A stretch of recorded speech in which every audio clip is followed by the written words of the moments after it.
हाँ तो दोस्तों, जैसे कि देख रहे हो, बहुत ही दुखद समाचार है। मेरा दोस्त हमेशा के लिए मुझे छोड़कर चला गया। पता नहीं क्यों ऐसा किया, मेरे को यकीन नहीं हो रहा है ये बिल्कुल भी। कल रात को मुझे पता चला 28 तारीख को उसने फांसी लगा लिया था। पता नहीं क्यों फांसी लगाया, ये मुझे मालूम नहीं, उसके घर वालों को भी नहीं मालूम। मैं फ़ोन किया था उसके घर वालों के पास, पूछा मैं कि क्या हुआ था, कैसे इतना बड़ा कदम उठा लिया उसने, तो उसके घर वालों को भी नहीं मालूम।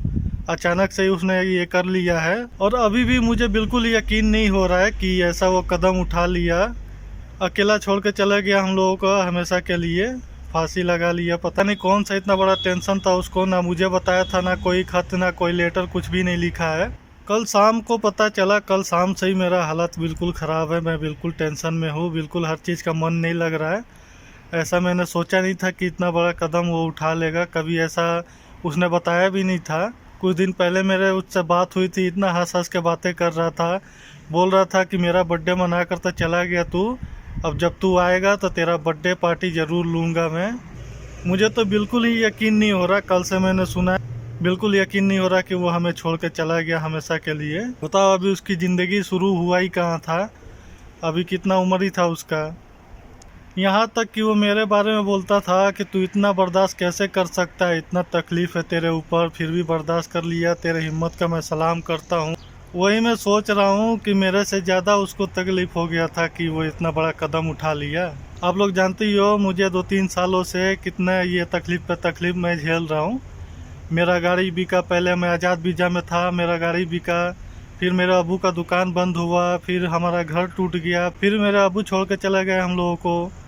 इतना मैं बर्दाश्त करके फिर भी मैं खड़ा हूँ, अपना मेहनत कर रहा हूँ, ज़िंदगी जी रहा हूँ। उसकी ज़िंदगी तो इतना अच्छा खासा था, उसके फरीदाबाद में अपना घर है, उसका बड़ा भाई है, अच्छा खासा वो भी कमाता है। और जो मैंने वो जोमेटो में स्क्रीनशॉट डाला था 60,000 का, वो जोमेटो का उसी का अर्निंग का स्क्रीनशॉट है, वही 50-60 हज़ार कमा लेता था महीने का जोमेटो में। उसी ने मुझे बोला था कि इंडिया में आ, सऊदी में क्या कर रहा है, इंडिया में ही तू 50-60 हज़ार कमा लेगा, सऊदी से ज़्यादा कमा लेगा। तो मैं गया था। वो अलग बात है कि मैं जोमेटो में काम नहीं कर पाया, मगर अर्निंग तो है उतना, अगर काम करना चाहोगे तो उतना कमा सकते हो। महीने का 600 ऑर्डर मार, डेली का 20 ऑर्डर मारना कोई बहुत बड़ी बात नहीं, 20 ऑर्डर हो ही जाता है 10-12 घंटे में।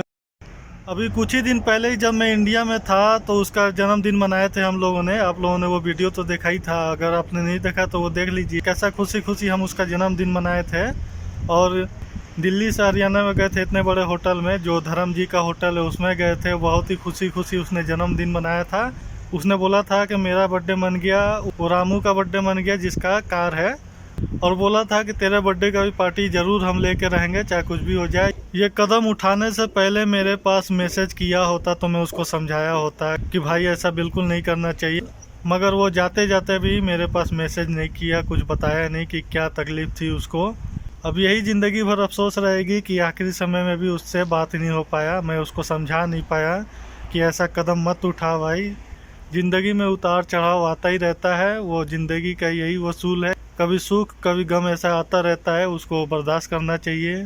आज 31 दिसंबर, मैंने सोचा था कि नया साल खूब धूमधाम से मनाएंगे, मैं वीडियो बना के डालूंगा नए साल का, मगर जब से मैंने कल शाम से ये खबर सुना है, मैं रात भर सोया नहीं हूँ। सुबह 5 बजे सोया था, 10 बजे मैं उठ गया, बस इतना ही सोया हूँ। खाना खाने का भी मन नहीं कर रहा है, खाना भी नहीं बनाया मैं। ऐसे ही रात को तो मैं खाया नहीं, बिल्कुल ऐसे ही रह गया, बिल्कुल इतना टेंशन है। बहुत ही पुराना दोस्त है, कोई 2 महीने 4 महीने का दोस्त नहीं है। 2011 से दोस्ती थी हमारी, 10 साल 11 साल उससे दोस्ती हुए रह गया है। इतनी यादें हैं कि मैं अगर गिनाना शुरू करूं तो 24 घंटा का भी वीडियो कम पड़ेगा, कि उसकी इतनी यादें हैं कि कभी भुलाया नहीं जा सकता। और कल रात से मैं यही सोच रहा हूँ कि 2022 में मुझे छुट्टी इसलिए मिला था कि ताकि मैं अपनों से मिल लूँ, जो मुझसे बिछड़ने वाले हैं हमेशा के लिए, मैं अपनों से मिल लूँ, अपने पापा से मिल लूँ, अपने दोस्त से मिल लूँ आखिरी बार, शायद इसीलिए मेरा ये छुट्टी हुआ था। ये 2022 साल मेरे साथ ऐसा बुरा गया कि ये ज़िंदगी भर मैं कभी भूल नहीं सकता हूँ। इसी में मेरे पापा चले गए छोड़ कर, इसी में मेरा दोस्त चला गया। अभी ये 2022 मेरा अपनों को ही लेकर चला गया, ये ऐसा पनौती वाला साल रहा मेरा। 2022 का नया साल मैंने इतना धूमधाम से मनाया था, आप लोगों ने तो वो वीडियो देखा ही है, नहीं देखे हो तो देख लेना कैसे मैंने धूमधाम से मनाया कि चलो 2022 में कुछ अच्छा होगा। 2021 में मेरा घर टूट गया था, दुकान बंद हो गया था। तो मैंने सोचा था कि चलो 2022 में कुछ अच्छा हो हमारे साथ। तो 2022 तो उससे भी बहुत ही बुरा निकला। घर चला गया वो चलो दोबारा आ सकता है, मगर जो अपने चले गए वो दोबारा कभी आ नहीं सकते। क्या बताऊं, ये ऐसा काम कर लिया मुझे बिल्कुल ही यकीन नहीं हो पा रहा है। मैं उससे बड़ा था, वो मुझसे छोटा था, मगर स्कूल में जो उसका जिगरा था ना, वो किसी से भी लड़ भिड़ता था हमारे लिए। जो भी हमें परेशान करता था, मुझे और रामू को, उससे हम बोलते थे, वो किसी से भी लड़ लेता था हमारे लिए। किसी से भी डरता नहीं था, चाहे उससे हाइट में बड़ा हो चाहे छोटा हो, वो हमारे लिए लड़ लेता था।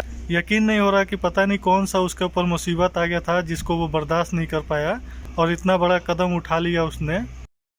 क्या बताऊं, कल से मैं जब उसका वीडियो देख रहा हूं, देख कर मुझे रोना आ रहा है कि ऐसा कैसे कर दिया।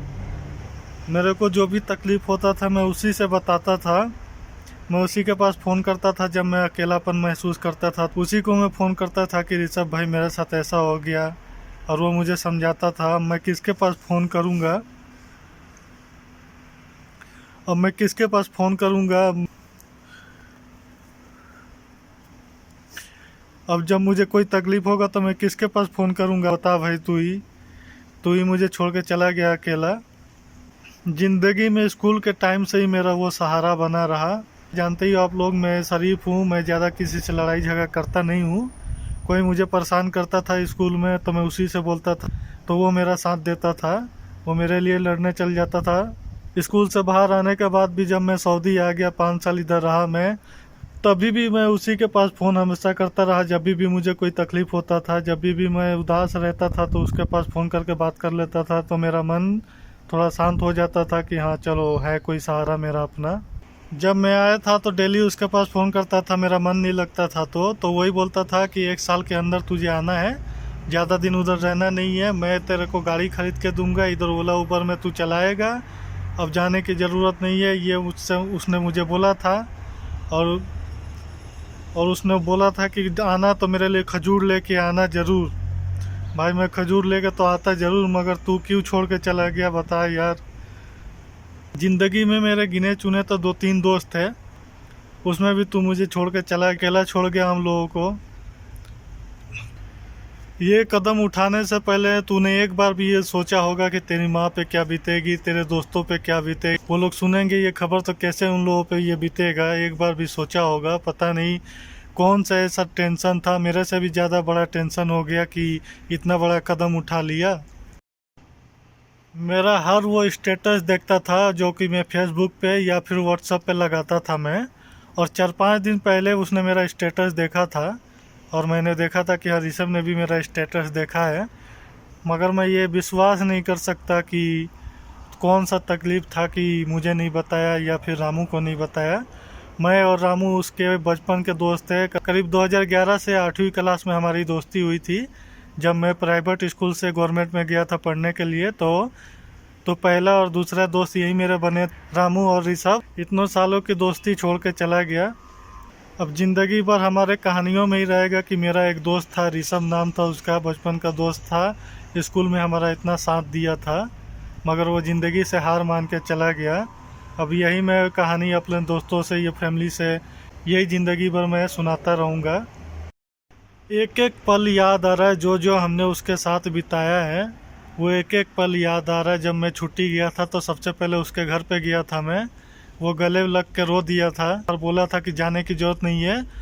उसी ने मेरा जोमेटो का आईडी बनाया, पैन कार्ड के लिए अप्लाई किया और बोलता था कि काम कर भाई काम कर, नहीं तो तेरे को सऊदी वापस जाना पड़ेगा, यहाँ पे काम कर। नहीं तो जब तक मैं उधर 5-6 महीना रहा, डेली 24 घंटे में 2-3 बार डेली फ़ोन करता था वो कि काम कर रहा है या नहीं, काम पे गया है या नहीं, काम पे जा, जल्दी जा काम पे। वो मेरे को समझाता था ऐसे। अब ज़िंदगी भर यही अफसोस रहेगा कि पता नहीं उसको क्या तकलीफ़ था जो कि फ़ोन करके मुझे बताया नहीं, और कि मैं उसको समझाया नहीं कि ऐसा कदम मत उठाना भाई कभी भी। ये तकलीफ़ दुनिया में आता रहता है और जाता रहता है, मेरे ही को देख ले। मगर आखिरी समय में उसने मेरे पास फ़ोन करना नहीं सोचा। कि चलो दोस्तों, मुझे बस इतना ही कहना था। ये मेरा बहुत ही बुरा वक्त चल रहा है, खुशियाँ मनाने की मेरा टाइम नहीं है। मैंने सोचा था कि चलो जितने भी मेरे 2022 में गम हुए उसको मैं भूल कर नया साल मनाऊंगा, मगर अब नया साल नहीं मनाऊंगा मैं बिल्कुल ही। क्योंकि 2-3 सालों से मैं तकलीफ़ झेलता आ रहा हूँ। 2021, 2022, अब 2023 पे भी मुझे कोई ऐसा भरोसा नहीं है कि मेरे साथ कुछ अच्छा होगा। तो इसको खुशियाँ मनाने से कोई फ़ायदा नहीं है, मेरा गम में ही जाएगा। तो आप लोग वीडियो का इंतज़ार मत करना कि नया साल का कोई वीडियो आएगा। और आप लोग राय दीजिए कमेंट करके कि इसने जो किया है अच्छा किया है या गलत किया है, आप लोग ज़रूर बताइएगा। तो चलो दोस्तों, मुझे इस वीडियो में बस इतना ही बताना था कि मेरा जिगरी दोस्त, बचपन का दोस्त मुझे छोड़ के चला गया हमेशा के लिए।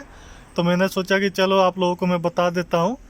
और बस इस वीडियो में इतना ही, मिलते हैं अगले वीडियो में। जब मेरा मूड सही रहेगा तो मैं वीडियो बनाऊँगा कोई भी, नहीं तो आप लोग बुरा मत मानना कि मेरा वीडियो नहीं आ रहा, क्यों नहीं आ रहा है।